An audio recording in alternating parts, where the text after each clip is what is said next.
Well, welcome everyone to our Suburban Advocacy Connect call today, December 4th.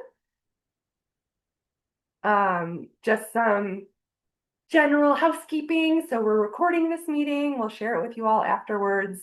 Um, we're gonna do sharing in the chat, and I think I might have to um, make sure that you can all use the chat. 1 second.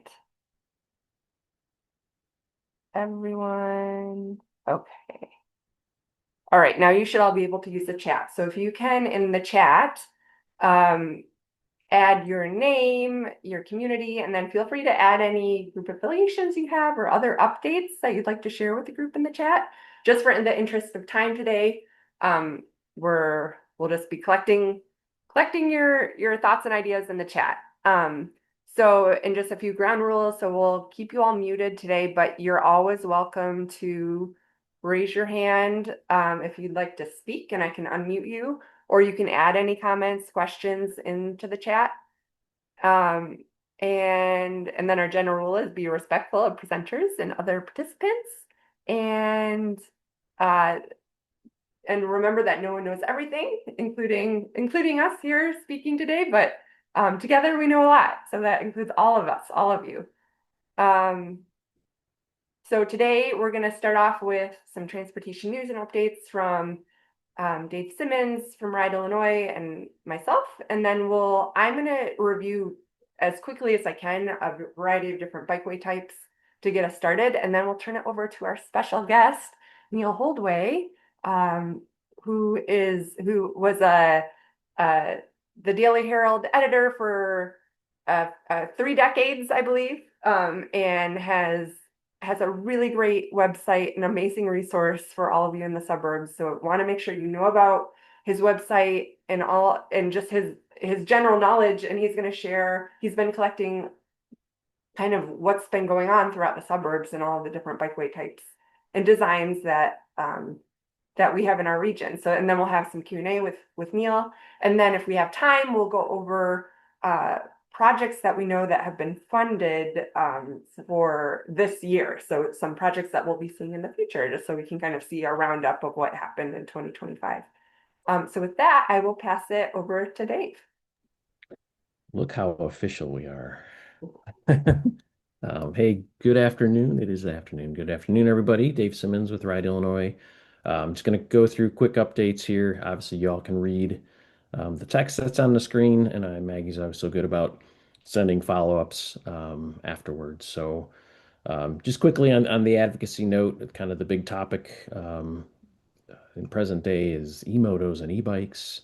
So that remains that being distinguishing between the two in the vehicle code, a top priority for both organizations, um, as well as getting more content, more information to students in schools, the Bike Walk Education Act.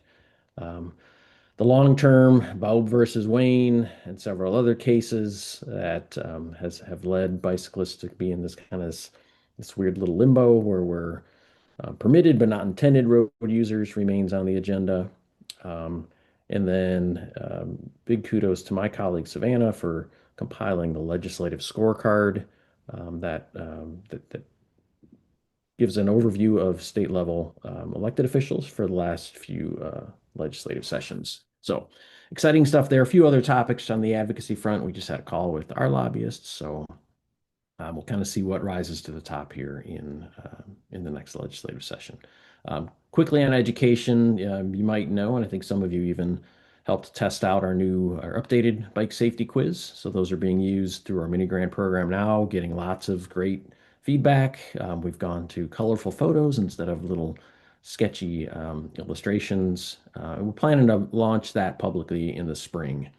So the 70,000 plus high school students are our guinea pigs as we test out Bike Safety Quiz 2.0. And then we've talked in the past about league cycling instructor seminars. I don't know if Elizabeth is on the call today, but she's going to conduct some goal is 2 seminars next year. So if folks are interested in becoming a league cycling instructor, we're keeping a list of those who've just kind of at least partially raised their hand and said, yeah, keep me in the loop. If you're interested, you could put something in the chat or email dave@riotillinois.org. Awareness. So we do have a webinar this evening on the e-bike, e-moto topic and knowing before you buy for the holidays. So I'll share a link to that as well. The I Can Bike There campaign continues, and those who are out doing some cold weather biking get a little extra pat on the back. So if you have some photos of everyday trips by bike during the cold weather, send those our way. Um, and then recently attended a screening of a documentary called Power Trip. Again, I'll try to get all these in the chat, or Maggie will, I'm sure, send them. But it's a really eye-opening film. You probably watch the first half and kind of get the idea, but it's kind of about how driving has kind of become gamified based on video games and commercials and stuff like that. And then, of course, the terrible impacts that we've seen in the media and elsewhere. And then lastly, just a few events. Riot, Illinois, we're going to be going to the National Bike Summit again. I think there are some folks here on the call who are going to be attending as well. So let us know. We do have Armeline Moretti, who's going to kind of herd the cats again as the state coordinator. I see Ben's on the call. So our Ride Illinois' big fundraiser, the Grand Illinois Bike Tour, is going to be in June down by Metro East or the St. Louis area. And then a kind of a quick tease about potentially the Youth Bike Summit coming to Illinois in 2027, not next year. So there's some early conversations about that, which would be exciting to have a youth-focused summit here in Illinois. And I should also forgot to put this on there, but in initial discussions with the League of American Bicyclists about having a league, it's a league cycling advocate seminar in probably Chicago, but somewhere in Illinois next year. We're going to be chatting with LAB next week, and so we'll let folks know about that. So it's similar to the LCI seminar, but it's focused on becoming an effective advocate. We got plenty of other things that we want to discuss. So Maggie, I'll send it back to you. I'm going to pop a few links in the chat. All right, thanks, Dave. Um, So let's see. The one update that I wanted to share with everyone is just kind of reviewing the big transit victory. So thank you all for helping take action and just making this possible. So just a recap. So back in October, that was the veto session, and the Illinois General Assembly ended up passing the transit bill, which is called the Northern Illinois Transit Authority Act, the NITA Act, and it provides now 1.5 billion annually for public transit for the Chicagoland region as well as across the state. And I just wanted to summarize a few or share a few highlights about what's included in this bill. And it is a 1,000-page bill, so it's huge. So this is just a few high level updates. But so as far as governance goes, that was a big part of the bill for governance of CTA, PACE, and Metra. The Regional Transit Authority in the past, and still is, they kind of are the umbrella organization, and now it's going to be the Northern Illinois Transit Authority, and that's going to be starting June 2026, and it really changes how the agencies will be working together and how they'll be doing planning. And there's a new board structure. So there's a 20-member board, and it includes, 5 people from the city, 5 people from Cook County, 5 people from the collar counties, and 5 from the state or the governor's office. Operations, so NITA will be managing regional transit planning, budgeting, and fare integration, and that fare integration between CTA, PACE, and Metro is required by 2030. The bill also establishes a new Office of Disability Planning and Policy. Regarding safety, that's a big part of the bill. There's going to be a law enforcement task force that's going to be tasked with developing a regional safety plan for transit. And then there's some other programs, like a transit ambassador program, kind of just having people be on the CTA, especially to help direct people or kind of help with any incidents that might be more appropriate for someone other than police. And then there's going to be a NITA safety subcommittee. And then the last slide on this, there's this is a statewide change, which I think is interesting. There will be parking minimums will be eliminated near transit stops as well as high frequency bus corridors. So that means that a developer who wants to build near a transit stop doesn't have to like hit some requirement. They don't have to build, say, 50 or 100 parking spaces. They can decide what is more appropriate for them, given that they're so close to transit. And then there's IDOT, and I think the tollway, other agencies now must support bus rapid transit. And I think that IDOT will now have um, a, a transit committee. I have to look into those details, but the priority will be shifting goals into shifting mode shift goals put into transportation planning. And then when it comes to funding, this is what was kind of the big I wasn't sure if it was actually going to pass. Just there were so many different ideas thrown around regarding how will this bill actually get funded. And what ended up happening is there's going to be a sales tax, or there is a sales tax on motor fuel tax, and that sales tax currently goes to roads. It's going to be shifted to transit, so that's around 860 million per year. Chicagoland region will get 85% of that, and the rest of the state 15%. And then there will be a 0.25% regional sales tax increase just for the Chicagoland region, and that will bring in around 450 million per year. And then there's the state road fund, which has a lot of money in it. And there's a lot of interest that's been building up. So the interest every year is going to go towards capital projects. So that's around 200 million per year for transit capital projects. And we had our member party on Tuesday, and I was talking to Peggy. I don't know if you're here, Peggy and Chad, and you were saying that one of those projects is going to be an Amtrak to the Quad Cities, which is exciting. So we'll be seeing a lot of hopefully transit improvements in the near future. So now on to, and I should pause real quick, make sure there's no questions. I think we're okay. Oops. Um, Wanted to talk real quick about different suburban bikeway types, just so you're kind of aware of what are the menu of options out there. And then we'll turn it over to Neil. So just some key considerations. So basically, how is a decision made to decide what type of bikeway can go on what road? And there are a lot of considerations. So you have to look at the speed limit. You have to look at traffic volume. It's a term called average annual daily traffic, AADT, just basically how many vehicles are going through this road every day. What kind of space is available? How wide is the road? How many lanes are there? Is there right of way?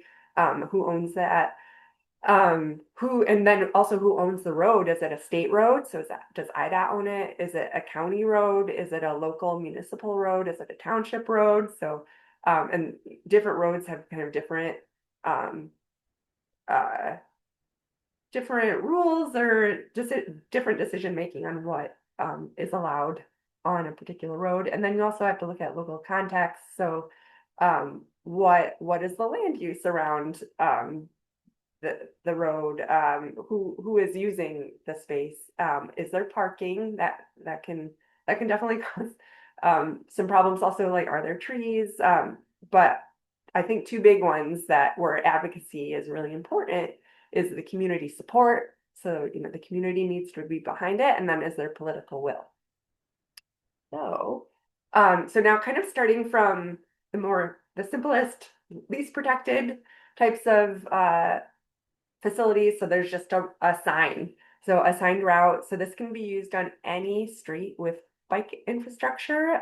It can also be used when there is no bike infrastructure, but in that case, it should be a low volume, low speed, low stress street. The best type of signs are 3D, which stands for distance, direction, destination. This example on the left, this is a 2D sign, so it has the directions and it has the destination. A few other examples we see around the suburbs, upper left, and that's more in the rural areas and just a paved shoulder. better for recreational, more experienced cyclists. And if rumble strips are added or must be used, there are bike-friendly designs out there. Upper right is a sharrow, also called a marked shared lane. This is more appropriate for low volume, low speed streets. So especially if there's not enough room for a bike lane, say, or another facility, then a sharrow can help fill in a network gap.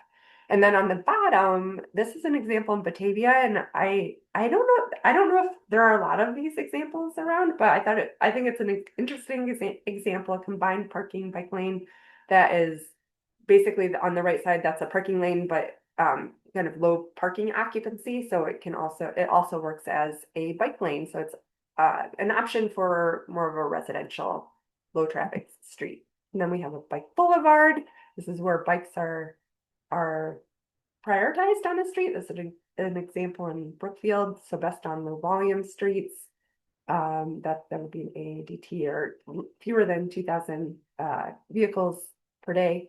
Best on residential streets, low speed limit. So this speed limit is 25 miles per hour here. And then also the design varies, I think, by community, but it typically has a lot of traffic calming elements. So it might have those curb bump outs and that high visibility crosswalk or that larger pavement marking that shows the bike. And then an advisory bike lane. This is something, I don't know if I've seen it outside of Chicago actually, but I've seen it in suburban communities in Michigan where I'm from. And it's just a dash line on the road where there's maybe not enough room for a standard bike lane so that a car can go into the bike lane if another car is approaching them. So best on the volume streets as well as low speed limits under 30 miles per hour.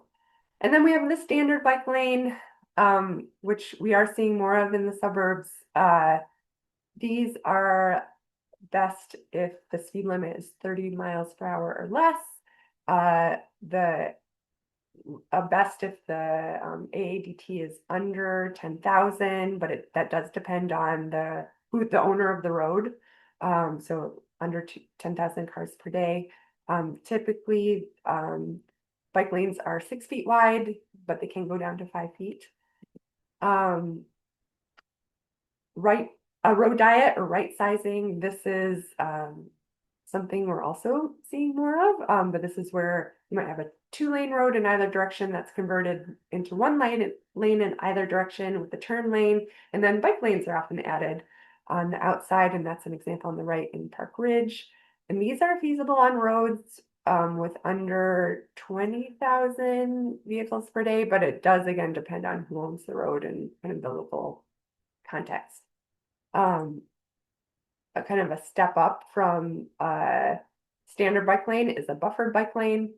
This is where the bike lane is 6 feet, but now you have a buffer of 2 to 3 feet on either end. It could be on both ends or just one. Ideal if the speed limit is 30 miles per hour or under. The traffic volume can be a little higher here, so it could be under 18,000.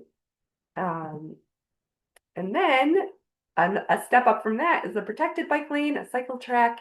So this can be 1-way or 2-way. This is a 2-way example. 2-way should be 12 feet wide. It could be smaller, down to 8 feet wide if there's limited space.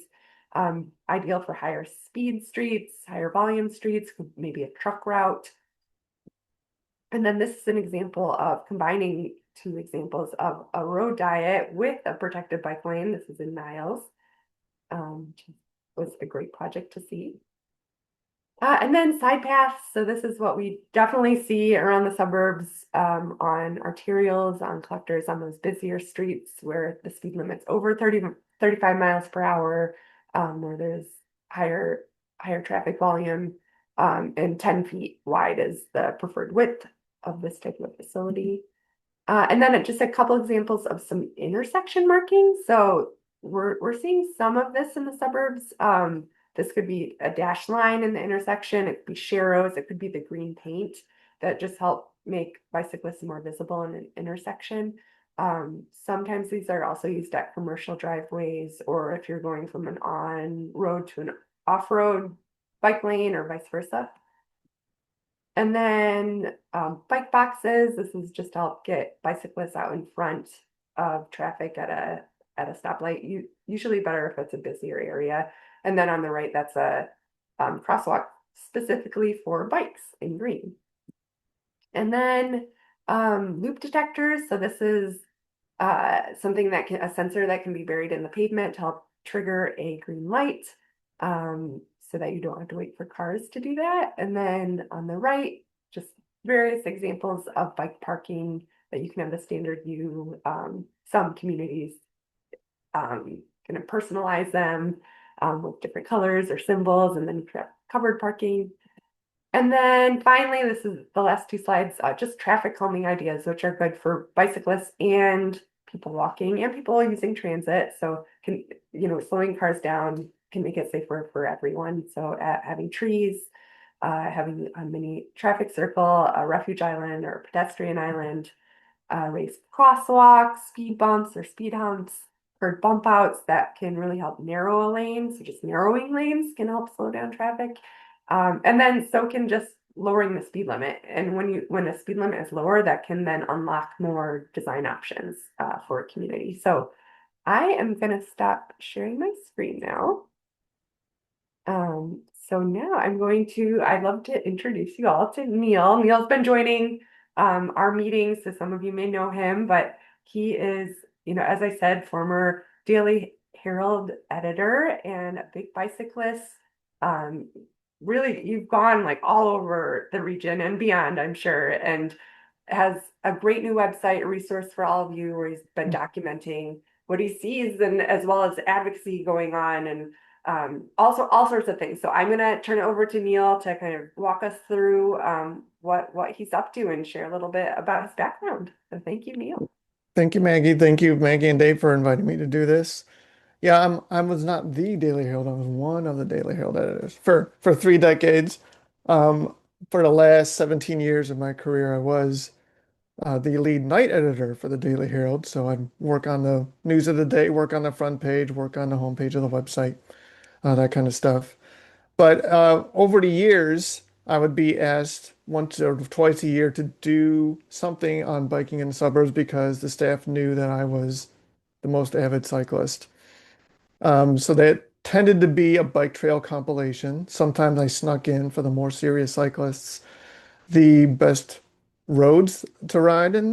They tend to be in the more distant suburbs. Um, And then in the last couple of years of my career, I was contributing to the editorials too, and I would be the guy who wrote about bicycling issues. Um, Sometimes, too much to their liking, but I didn't care. So I wrote about issues like connectivity. It was a big issue for us from suburb to suburb. Say I'm in Schaumburg. Say I have a job just over the DuPage border in Bloomingdale or Glendale Heights. Could I bike there? Uh, and the answer is yeah, you could find a way to ride there, but is it comfortable and safe for everybody? Usually there's some place or another where you have to dash on a street for a quarter mile or ride on a really terrible sidewalk or something to get where you're going. So that's always a big issue. If not, if connectivity is not even a problem within suburbs. Um, I wrote about efforts like the East Branch DuPage River Trail group, which is trying to establish a trail in eastern DuPage County that goes north and south because in that part of the county, there's not a great way to go north and south. Again, you could do it, but you gotta be uncomfortable in some places. And the biggest crime there is that there's the Morton Arboretum, which is a great place to ride your bike, but there's not a great way to actually ride to the Morton Arboretum. It turns out Morton Arboretum is surrounded by highways. So how do you get to it? There's not a great way. Um, I wrote about the Great Western Trail. There was a community effort to improve the crossing at County Farm Road. And it took a while, and ultimately they settled on a refuge island there. And so I wrote about that. So those are the kinds of things I wrote about. And in the process of writing these editorials, I discovered all of the studies, hundreds and hundreds of pages of studies going on about improving bicycling infrastructure everywhere in the suburbs, and of all the agencies that contribute to that, of course, of Active Transportation Alliance, CMAP, the Northwest Municipal Conference was one. I see a couple of representatives of that group here. You know, they had plans such as the dream of making uh, a nice bike passage along all of Northwest Highway from, Park Ridge all the way out to, you know, Cary and Harvard and everything. A great idea that is really, really slow to take form. But you see ideas like this, and some of them are implemented, and many, many more are not. And I just became very fascinated with it. And when I left the Herald, I decided to turn that whole thing into my website, which I'm going to share the screen now. I do it in the proper sequence. Here we go. All right. And here it is, suburbanchicagobicycling.com. So I started building it last December. It went live in January, and I really started promoting it in February.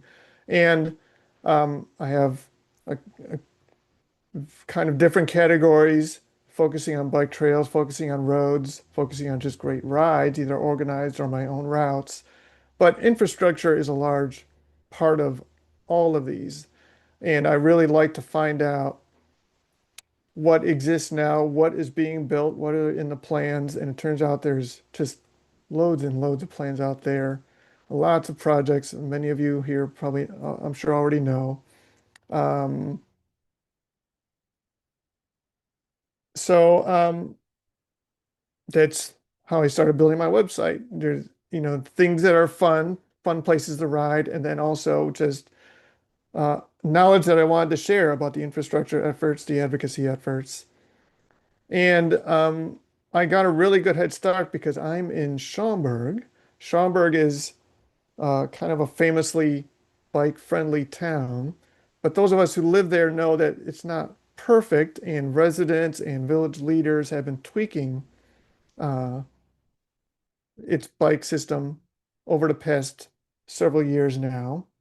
And some of it was really fascinating. And one of the first topics that I covered in the infrastructure space was the fact that Schaumburg was eliminating its bike lanes in neighborhoods and replacing sidewalks with off-road multi-use paths instead. Now I see Mikey Swire is here. He would argue that this bike lane here on Salem Drive, before it was rebuilt, is not even a bike lane. It's not the 5 or 6 feet that Maggie was talking about. It's 4 feet. Sometimes there's a little bike symbol there or not. So you could argue that this is a shoulder, but this is what, especially in Southwest Schaumburg, what they have considered bike lanes for years and built a bike route system throughout the village based on these. Well, now they're switching with a few roads to uh, off-road paths in these neighborhoods instead. Schaumburg already does have a bunch of off-road paths on busier streets like Plum Grove Road, Meacham Road, Gulf Road to some extent, Higgins Road. But in the neighborhoods, they really hadn't done that, and now they're starting to switch to it. And there's a couple of reasons for it. One is a request of residents for parking on these streets. So they want to have parking lanes. And also, when they surveyed the residents, granted a very low percentage of residents respond to these surveys, but they were kind of divided, and a slight majority preferred to have off-road paths as safer for families, for children, rather than riding on the street. So this is a move that they're making. And again, it was a slight majority, so there was a little bit of controversy, scuttlebutt in the village around this. And it was something for me to really write about. And here's an example of an off-road path they did build on a section of Weathersfield Way. So they're doing more of this in Schaumburg. So that got me to thinking about, well, what are all the other suburbs doing? And starting last April, I started I started writing down what I knew already from riding around the suburbs, and then I looked at various villages' websites too to see what they call as their bike plan, what they're doing, what bike routes they have, and so on. And I'm up to around 82 suburbs now that I've looked at out of the 200 or so that we have. So there's a lot to look at. And the general conclusions, before I get into a little tour of the suburbs, the general conclusions about what I found is, first of all, when it comes to on-street bike facilities, you're not going to have the level of protection that you see in Chicago, with even bollards or cement or anything like that. It's very, very, very rare in the suburbs, unless you look at suburbs that are really cities in and of themselves, such as Evanston, which, as Maggie showed, Oak Park to some extent. So very hard to get that kind of protection on the street. Um, the protection would tend to come more in off-road paths, which are, of course, all over the suburbs also. Um, the suburbs, among all of them that I looked at, uh, there is a wide, wide range of facilities. Some do, I mean, everything that Maggie showed is what exists in the suburbs. There are places with only signs. Some are better signs than others with a little wayfinding. Some do have bike lanes. Very, very rare that there would be buffered bike lanes, but they do exist here and there. And painted bike lanes, such as here in Elgin, are even more rare in the suburbs. Um, there's even a different kind of bike paths. Schaumburg, part of Schaumburg's thing was, do you have an 8-foot bike path or a 10-foot bike path? It has repeatedly been shrunk down to 8 feet. I, as a resident and a cyclist, would prefer 10 feet wide because it allows more room for the different modes. For example, for bicyclists to pass pedestrians. But there are these other factors, like Maggie talked about, uh, that planners have to consider. Schaumburg, the parkway size is a big thing, and the preservation of trees was a big thing. And I'm a Schaumburg resident. I do like the trees also, so I acknowledge that there has to be some compromise on this. So 8-foot paths, 10-foot paths. Um,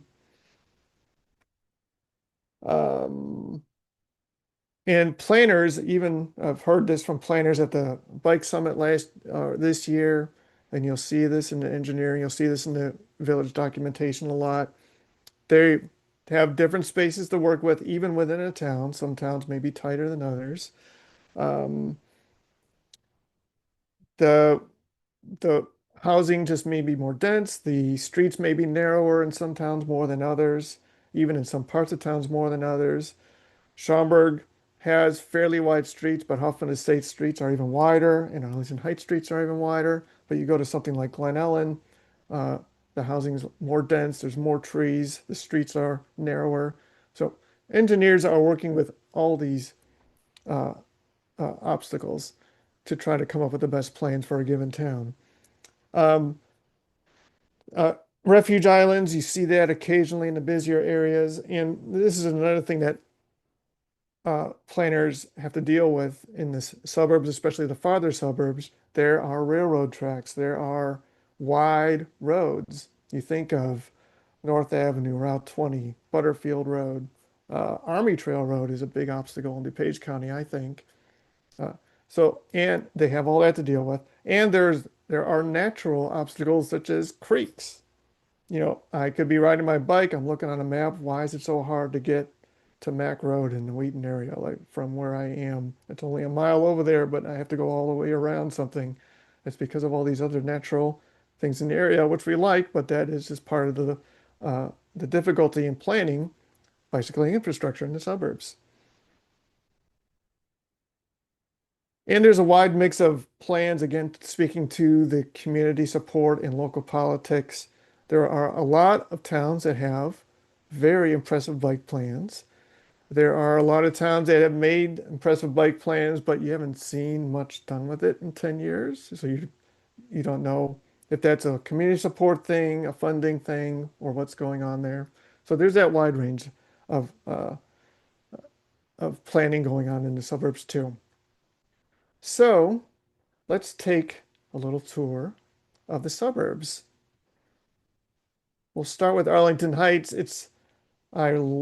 Really like to talk about Arlington Heights because I ride through it a lot from, say, Bussy Woods to Long Grove. Um, and Arlington Heights does provide a north-south bike route. Uh, it's about 10 miles to get across Arlington Heights, but the way they do it is only with little signs. And you have to make sure that you catch them. So it took me quite a few tries to ride the official bike route all the way through Arlington Heights because sometimes I would just miss a turn and maybe I'd make my way and figure it out to get across the Long Grove. But I knew I was not on the correct route, like I'd be crossing where I wouldn't cross, or I'd be caught in a subdivision or something like that. So uh, it's one example where it's nice to have this bike route, but it's not exactly perfect. Uh, it, but on the other hand, Arlington Heights streets are very wide. There's a lot of room for cycling, and the traffic is not huge on its bike routes, even on its main neighborhood streets like Kennicott Street. Let's see. Sometimes they do have signs with arrows and a little wayfinding pointing you to a park. And there's even a section of this bike route where you kind of wind your way through this new subdivision. And it took me a while to, I guess, kind of admit that this was a real bike route, but it is officially part of the bike route. And the way they do it this way so that it can get you to a decent crossing at Rand Road. Now, Arlington Heights, speaking of connectivity, it is connected pretty decently with Mount Prospect. And here's a street where I'm coming out of Mount Prospect and you're entering the Arlington Heights system, as signs even tell you. So Mount Prospect um, has signage here and there as far as I know. I'm not as thoroughly knowledgeable about Mount Prospect. I've ridden through it a little bit, but I don't see as many signs as I may see in Arlington Heights, but they are here and there. But it at least does offer this kind of connectivity with Arlington Heights. And there's a similar situation with Arlington Heights and Palatine, where you can take a street, I believe it's called Anderson, under the Route 53 bridge, and it gets you into the Palatine bike route system.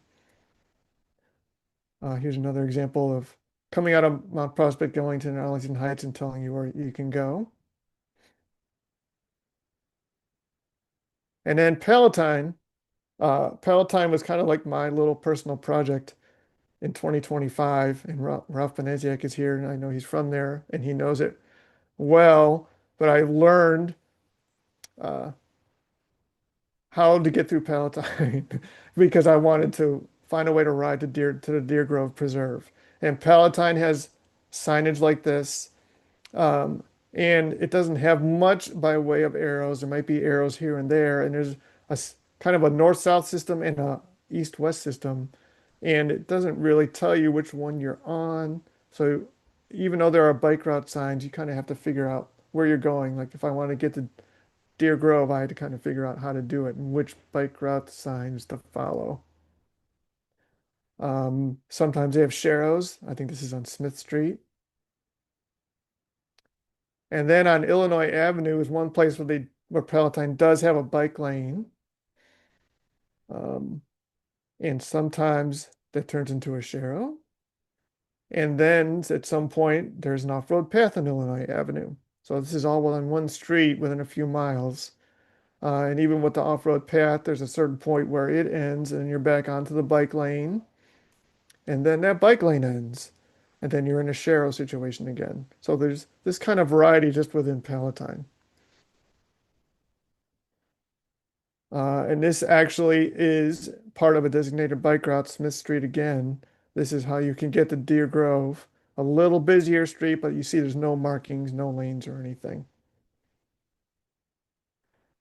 So looking at here now, we go to Long Grove. This is Ela Road. Uh, so it's not quite Long Grove, but it's on the way to Long Grove. Here's Gila Road, just over the Lake County border, north of Lake Cook Road.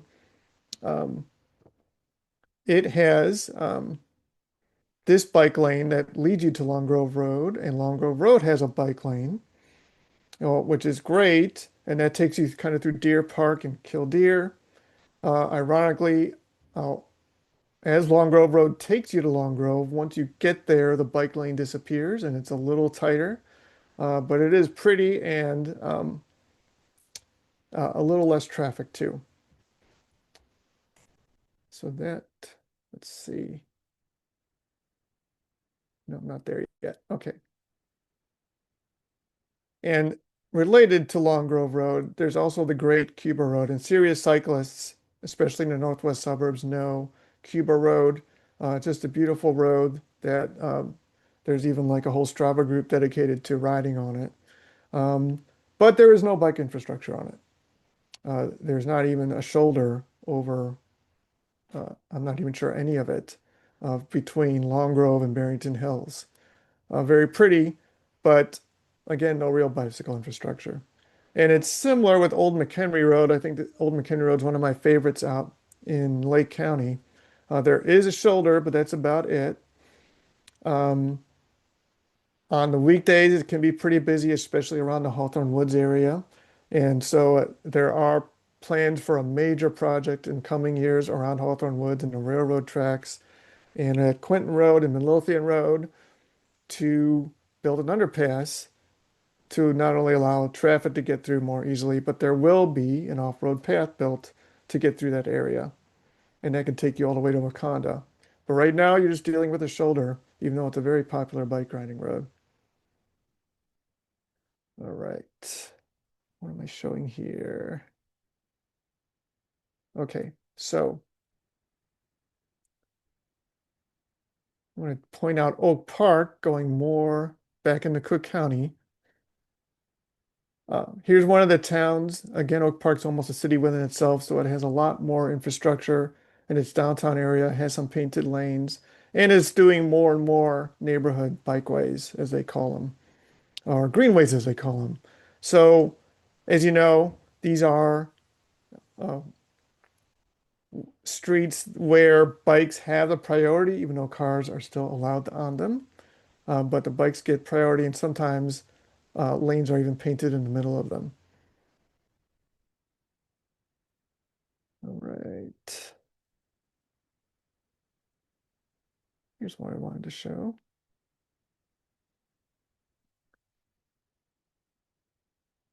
Getting to Oak Park. Oh, here's a Long Grove, another example of Long Grove Road. Okay, Oak Park, here's the painted lane at an intersection. So if the lanes are right in the middle of the street, um, demonstrating that the bikes really have the priority on this particular street, and it's doing that throughout the town. Talking about connectivity, something that's in the works is what's called the West Cook Bicycle and Pedestrian Plan, involving these 5 towns: Bellwood, Berkeley, Broadview, Hillside, and Westchester. It's just getting underway, but they want to work on a plan since they all are these towns are pretty tied together to create a bike route system. So that's in the works now. Now, what I really call West Cook, which is out in the northwest corner of the county, the Barringtons. The Barringtons, while they may be nice to ride in, really don't have much of an official infrastructure. I think the town of Barrington will uh, indicate a bike route. It has a map showing you where to go, but it's not really loaded with signage. I think there's a bike lane on Hillside Avenue, but that's about it.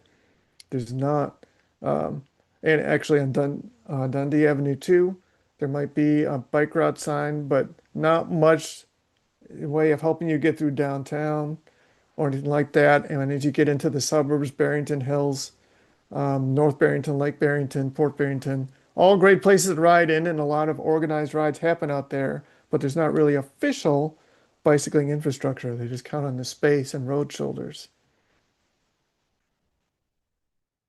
Here's Palatine again.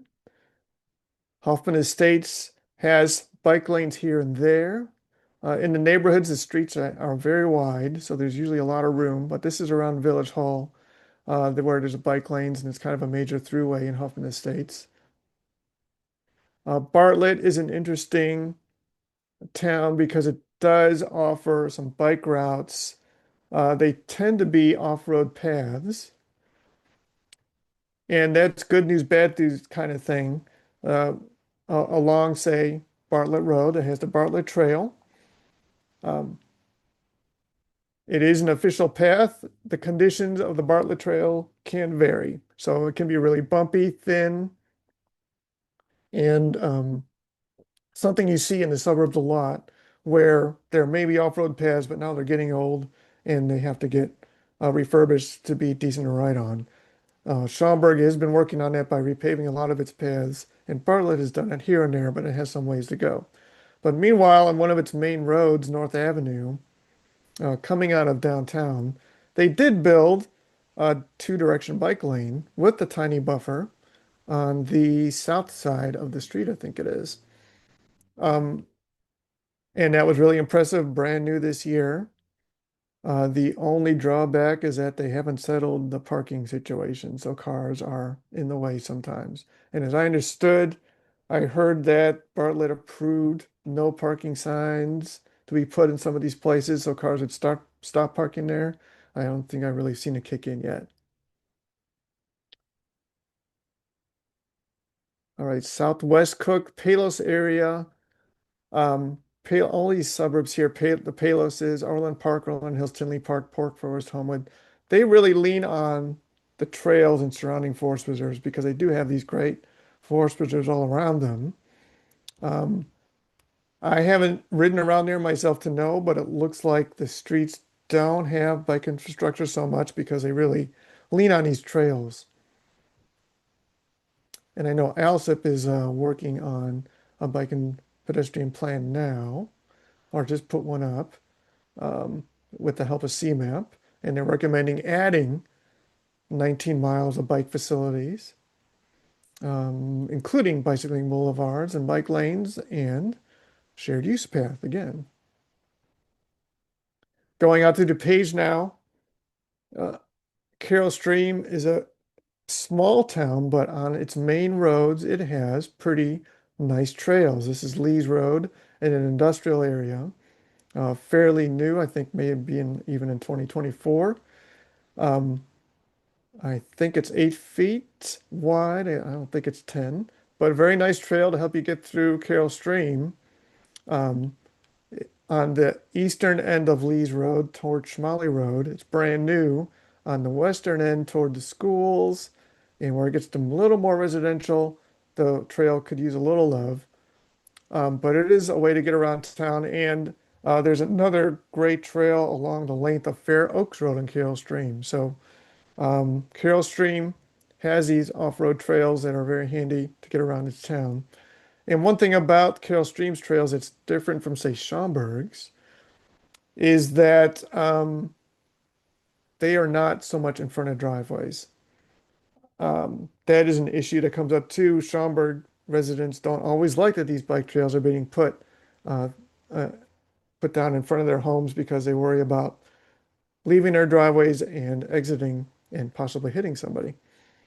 Um, Park Ridge, interestingly, has made part of its bike plan an official kind of preference toward on-street bike facilities because they feel that uh, off-street paths can be dangerous for riders in terms of cars turning into them. Um, so that was really interesting to find in the Park Ridge plan. Okay, Glenellen Wheaton. Let's see, I have a couple of pictures of that, I think. Oop. Yeah, this is Wheaton. Um, Glenellen is a pretty nice place to ride your bike. And there are kind of wayfinding signs toward College of DuPage. Not a whole lot else in Glen Ellen. And as you go west into Wheaton, you will find only signage, such as this. Wheaton does have what it touts as the Wheaton Bicycle Network. You see signs as you ride through Wheaton, especially through kind of the central area.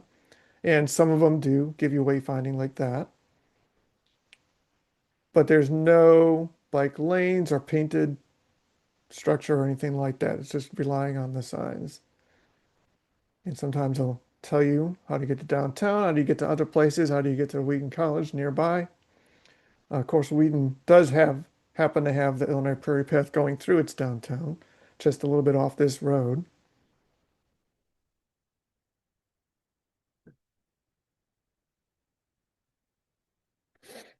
And Winfield is west of Wheaton. It offers a little bit of bike route signs too in order to get to its downtown and get to the train station.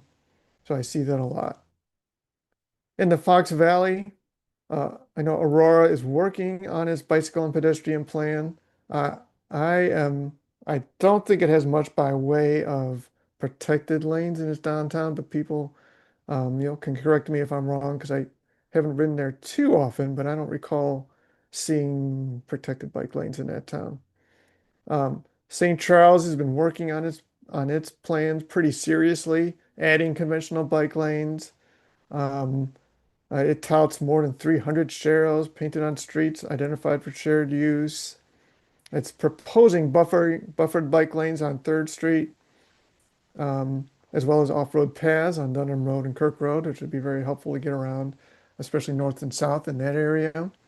It's actually in St. Charles doesn't have the League of American Bicyclists bike-friendly community designations like its neighbors Geneva and Batavia do, but St. Charles really deserves it, I think. Geneva and Batavia have been working on their plans and adding off-street trails, side paths, bikeways to create a network in those towns. Now, Elgin is, of course, a city in and of itself. Um, it has a variety of bike facilities.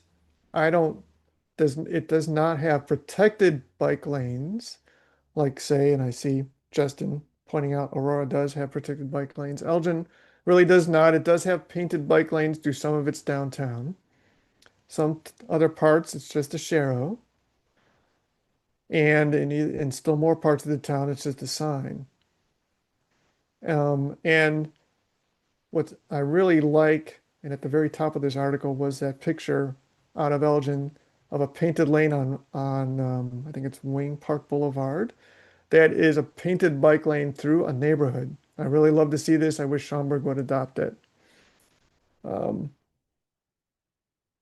so, but other parts of Elgin, sorry to scroll real fast here. Like through an industrial area here, there's a bike lane, but it's in kind of poor shape. And this happens to be one of the places where you could even still see the markings. We're running out of time, so I want to point out other things. Um, Lombard is a place that has a bike plan. You don't see much action on it, but they did build a bridge for the Illinois Prairie Path to get through a central part of town. That's very impressive. Naperville is working on uh, a bike plan now, taking residents' feedback. It really relies on off-road paths more than anything. There's not bike lanes or anything through its downtown. Uh, Maggie pointed out Evanston and its protected bike lanes. It also has painted bike lanes with a buffer. And as you go north, some of the North Shore suburbs have um, bike lanes or at least shoulders through town, and others don't, um, even while it's all gorgeous to ride through. And Lake County really relies on its bike trail system. Lake County towns, the maybe exception of Libertyville, doesn't have much by way of bicycling infrastructure on streets, but there are so many trails around Lake County towns that is how you can get around. And Lake County knows that they're not all connected perfectly, and they've been working on it for years.